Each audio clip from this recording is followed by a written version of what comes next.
60% BC लोगों को assembly parliament में रिजर्वेशन क्यों नहीं बना रहा? ग्राम पंचायत में, मंडल में, जेडपीटीसी में रिजर्वेशन लगाता है, असेंबली पार्लियामेंट में बीसी प्राइम मिनिस्टर मोदी बनने के बाद, दूसरा बार बनने के बाद क्यों देर कर रहे?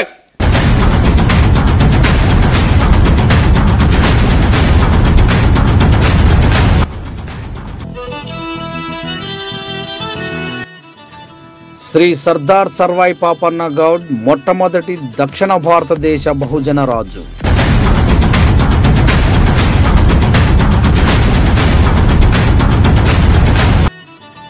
సబ్బన్న వర్గాలను ఏకం చేసి మొదటిసారి మొఘలులను ఓడించి రాజ్యాన్ని స్థాపించిన ధీరుడు.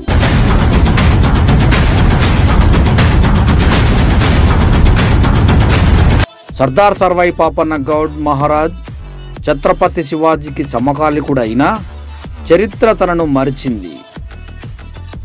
అంతటి మహానుభావుడి చరిత్రను వెలికి తీయాలని నిత్యం పరితపించే వ్యక్తులలో పంజాల జైహింద్ గౌడ్ ఒకడు.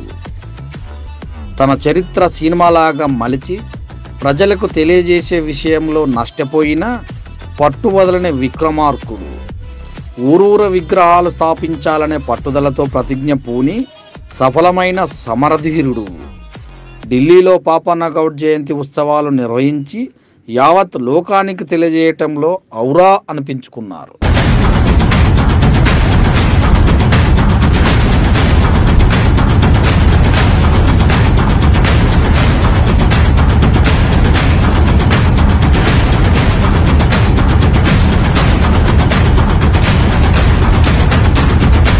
నేను ఒకటే చెప్పిన నా మనసుకో, ఓ మనసా, ఒక్కరోజు ఎమ్మెల్యే టికెట్లను, ఎంపీ టికెట్లను ఇచ్చి భారతదేశంలో నేను గెలిపిస్తేనే ఎందుకు తొందరపడుతున్నావు?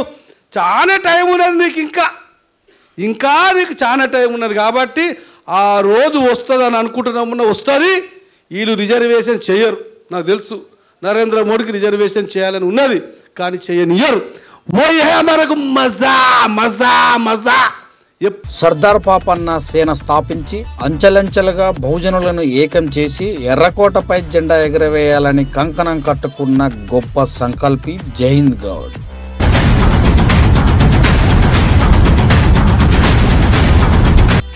ప్రతి సంవత్సరం మాదిరిగానే పాపన్న జయంతి ఘనంగా నిర్వహించే విషయంలో ఈసారి కూడా తలంచి ఆగస్టు 18 భువనగిరిలో నిర్వహించు జయంతి వేడుకలకు వందలాదిగా తల్లిరమ్మంటూ యువత ఉత్సాహవంతులను విప్లవకారులకు తెలియజేస్తున్నారు.